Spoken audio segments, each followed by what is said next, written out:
नमस्कार दोस्तों, जरा सोचो कि क्या होगा अगर आपके आसपास से बच्चे अचानक गायब होने लग जाए और किसी को ये तक न पता चले कि ये बच्चे गायब कहाँ हो रहे हैं।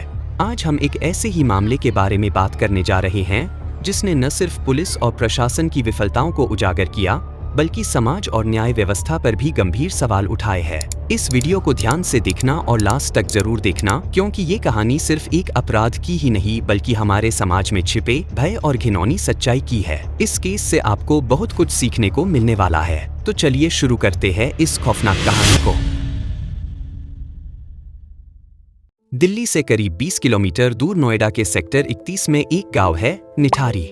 इस गांव में अमीर लोगों के कुछ बंगले बने हुए हैं, लेकिन यहाँ अधिकांश आबादी गरीब मजदूर वर्ग के परिवारों की ही है।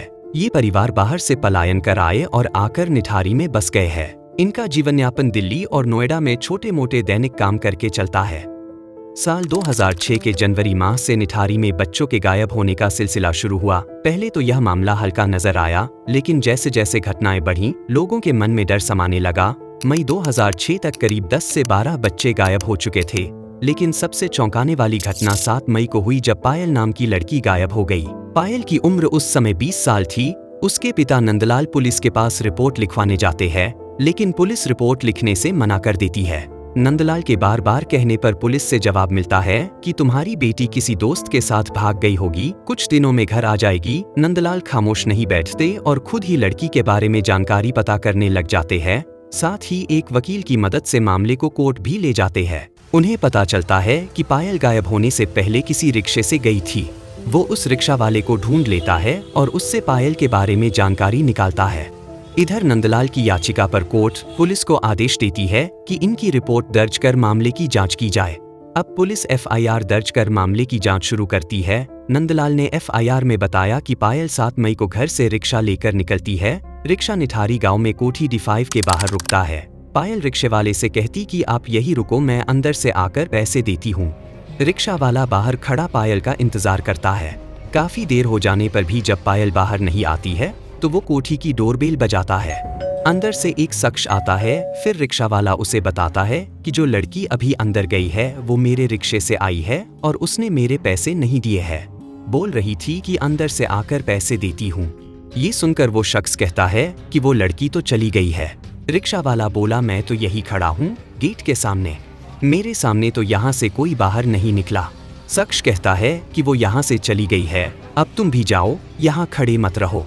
ये सुनकर रिक्शा वाला वहाँ से निकल जाता है और इसके बाद पायल की कोई जानकारी नहीं मिलती है। जब पुलिस केस की जांच करती है तो पता चलता है कि कोठी का मालिक मुनिंदर सिंह पंढेर है। पंढेर चंडीगढ़ का रहने वाला करोड़पति आदमी है और इसका ट्रांसपोर्ट का अच्छा खासा कारोबार भी है।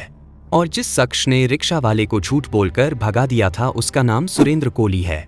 सुरेंद्र मूलतः उत्तराखंड के अल्मोड़ा का रहने वाला था। यहाँ नोएडा में पंढेर के घर पर खाना बनाने और कोठी की देखभाल करने का काम करता था। आगे चलकर कोली उस पूरे केस का मास्टरमाइंड निकलता है।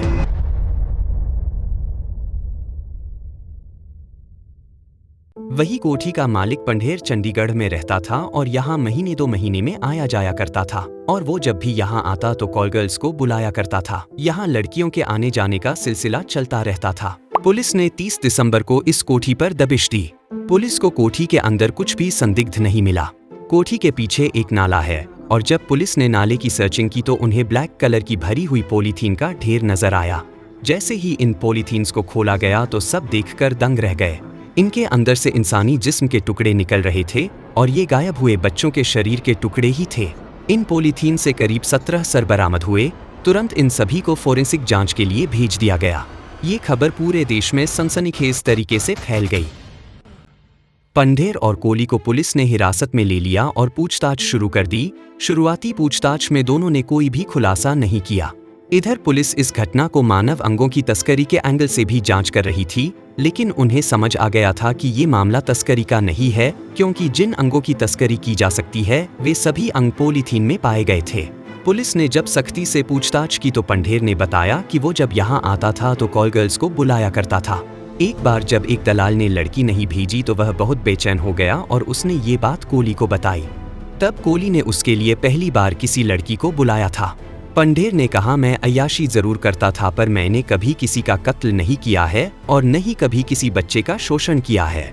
इसके बाद जब कोली से सख्त पूछताछ की गई तो उसने अपना गुनाह कबूल कर लिया। कोली ने बताया कि वह बच्चों को चॉकलेट देने के बहाने कोठी के अंदर बुलाता और उनका गला घोंटकर उन्हें मार डालता था। फिर उनकी बॉडी के साथ दुष्कर्म करने के बाद बाथरूम में ले जाकर उसके टुकड़े कर देता था। फिर वह हाथ और सीने के टुकड़ों को अपने किचन में पकाकर खा जाता था। बाकी बचे टुकड़ों को पॉलीथीन में भरकर पीछे नाले में फेंक दिया करता था। तो मैंने उसी टाइम तुरंत काट करके और इसका मैंने बाजू और ये सीने का एक पीस भी खाया था। अच्छा। हाँ जी, जो मैंने घर में ही मतलब किचन में बनाया था। उसने बताया पायल एक कॉल गर्ल थी। पायल को उसने किसी कस्टमर से मिलाने का कहकर कोठी पर बुलाया था। जब पायल कोठी पर आई तो कोली ने उसे चाय पिलाई और कहा कि कस्टमर को आने में अभी टाइम है, तब तक तू मुझे ही खुश कर दे। इसके बदले उसने 500 रुपए भी ऑफर किए थे। पायल ने 500 रुपए सुनकर कोली का मजाक उड़ाया, जिससे कोली गुस्से में आ गया और उसने वही पायल की चुनरी से उसका गला घोंट दिया और पायल को मार डाला। इसके बाद बाहर खड़े रिक्शा वाले से झूठ बोलकर उसको वहां से भगा दिया। इस वक्त कोठी में पंढेर मौजूद नहीं था। उसके इस कबूलनामे के बाद ही पुलिस ने नाले में सर्च करके इंसानी जिस्म के टुकड़े बरामद किए थे। इस पूरे मामले में पुलिस की लापरवाही सामने आने पर 11 जनवरी 2007 को ये केस सीबीआई को हैंडओवर कर दिया गया। साथ ही यूपी सरकार ने 13 पुलिस अधिकारियों को भी सस्पेंड कर दिया था। सीबीआई ने कोली पर 19 और पंढेर पर 6 केस दर्ज किए थे, जिनमें से 3 केसेस में सबूतों के अभाव में सीबीआई ने क्लोजर रिपोर्ट दाखिल कर दी। बचे 16 मामलों में से 3 में कोली को बरी कर दिया गया, जबकि एक केस में उसे मौत की सजा सुनाई थी, जिसे बाद में सुप्रीम कोर्ट ने पलटकर आजीवन कारावास में बदल दिया था। इसके पीछे भी एक कहानी है। दरअसल कोली को सितंबर 2014 में फांसी देने के लिए डासना से मेरठ जेल में शिफ्ट कर दिया था। 7 सितंबर की शाम होते होते अचानक मेरठ के सेंट्रल जेल से एक खबर उड़ती है कि निठारी के गुनहगार सरेंद्र कोली को सोमवार सुबह फांसी दी जाएगी। ये खबर मीडिया में आते ही पूरे देश में फैल गई। कुछ ह्यूमन राइट एक्टिविस्ट्स को जब ये खबर लगी तो उन्होंने जानी मानी वकील इंदिरा जयसिंह के साथ मिलकर इस फांसी को रोकने की तैयारी शुरू कर दी। अब 7 सितंबर रविवार का दिन होने के कारण सुप्रीम कोर्ट बंद था। सोमवार की सुबह किसी भी समय कोली को फांसी पर लटका दिया जा सकता था। ऐसे में ये लोग रात करीब 11 बजे सुप्रीम कोर्ट के चीफ जस्टिस के पास जाते हैं और उनसे कहते हैं कि कोली को अपनी बात रखने का एक मौका दिया जाना चाहिए। सीजेआई तुरंत 2 जजों को इस मामले पर सुनवाई करने को कहते हैं और फिर रात में 12 बजे एक जज के घर में कोर्ट बैठती है। रात करीब 2 बजे न्यायाधीश फांसी को 1 सप्ताह तक टालने के आदेश दे देते हैं। इधर जेल में जल्लाद फांसी की पूरी तैयारी कर चुका होता है और 1 से 2 घंटे बाद कोली को कभी भी फांसी पर लटकाया जा सकता था। इतने में सुप्रीम कोर्ट के इस आदेश को मेरठ के कलेक्टर और एसपी को फैक्स कर दिया जाता है। आदेश मिलते ही कलेक्टर और एसपी जेल अधीक्षक को फांसी रोकने का निर्देश देते हैं और फिर कोली को उस समय फांसी होते होते रह जाती है। 1 सप्ताह बाद सुप्रीम कोर्ट कोली की फांसी को आजीवन कारावास में बदल देता है। कोली को बाकी बचे 12 मामलों में और पंढेर को 2 मामलों में सेशन कोर्ट ने फांसी की सजा सुनाई थी, जिसे 2023 में इलाहाबाद हाई कोर्ट ने पलट दिया और अब सभी मामलों में कोली और पंढेर दोनों को बरी कर दिया है। इलाहाबाद हाई कोर्ट ने अपने फैसले में यूपी पुलिस और सीबीआई को जांच में लापरवाही बरतने को लेकर फटकार लगाते हुए कहा कि शुरुआत में इस केस में कोली और पंढेर दोनों को आरोपी बनाया था, लेकिन बाद में सिर्फ कोली को ही आरोपी बना दिया और सारा दोष उसी पर डाल दिया गया। अगर सभी बच्चों की हत्या कोठी के अंदर हुई है और कोठी के बाथरूम में इनकी बॉडी के टुकड़े किए गए थे, तो सीबीआई को वहां कोई सबूत क्यों नहीं मिला?